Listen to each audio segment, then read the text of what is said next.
अरे योगिता कितना शर्माओगी यार, तुम्हारा हाथ ही तो पकड़ा है मैंने सिर्फ। हाँ।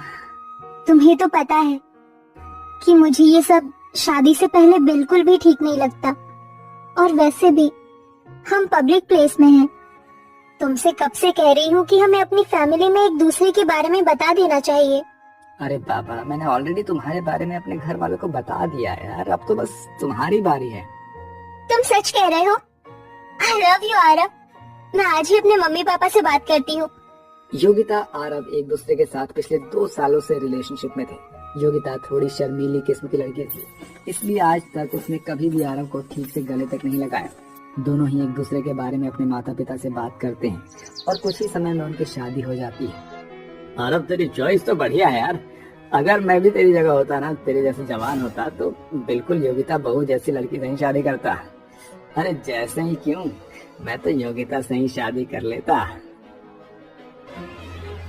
अपने गृह प्रवेश पर अपने ससुर के मुंह से ऐसी बात सुनकर योगिता को काफी अजीब महसूस होने लगता है, लेकिन वो इस बात पर ज्यादा ध्यान नहीं देती। अब आरव और योगिता अपने कमरे में चले जाते हैं और एक दूसरे के साथ काफी अच्छा वक्त बिताते हैं। और आज योगिता का उसके ससुराल में पहला दिन होता है। योगिता अपने कमरे में तैयार हो रही होती है कि तभी योगिता की नंद प्रिया उसके कमरे में आती है। ओ भाभी, इस रेड साड़ी में तो काफी सुंदर लग रही हो। आपको पता है ना कि भैया का फेवरेट कलर रेड है। कहीं वो आपको इस साड़ी में देखकर दोबारा से सुहागरात मनाने के मूड में ना आ जाए। वैसे कैसी रही आपकी फर्स्ट नाइट? प्रिया, ये सब तुम कैसी बातें कर रही हो? मैं तुम्हारी भाभी हूँ, कोई सहेली तो नहीं। भाभी, ये तो बस नॉर्मल है। बताइए ना, क्या क्या किया आपने रात में? आने वाले कुछ समय में मेरी भी शादी हो जाएगी। आप क्या अपनी नंद को टिप्स नहीं देंगी? भगवान, ये कैसी ठरकी नंद मिली है मुझे। भला अपनी भाभी से कोई इस तरह बेशर्मी से बात करता है क्या?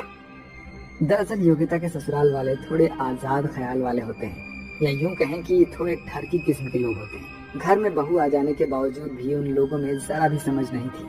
बच्चे तो बच्चे, घर के बड़े भी कुछ इसी किस्म के थे। आज तो कुछ ज्यादा ही काम था घर में। एक काम करती हूँ, थोड़ी देर आराम कर लेती हूँ। घर का सारा काम खत्म करके योगिता अपने कमरे में आराम कर रही होती है कि तभी योगिता का देवर दिनेश बिना अपनी भाभी के कमरे का दरवाजा खटखटाए उसके कमरे में आ जाता है, जिसे देखकर योगिता अचानक से हिचकिचाते हुए घबरा कर उठती है। अरे दिनेश, तुम ऐसे अचानक कमरे में कैसे चले आए? तुम्हें दरवाजा खटखटा कर आना चाहिए था ना। भाभी, मैं कोई पराया मर्द थोड़ी ना हूँ, आपका देवर हूँ भाई। है? और देवर तो भाई के समान होता है ना।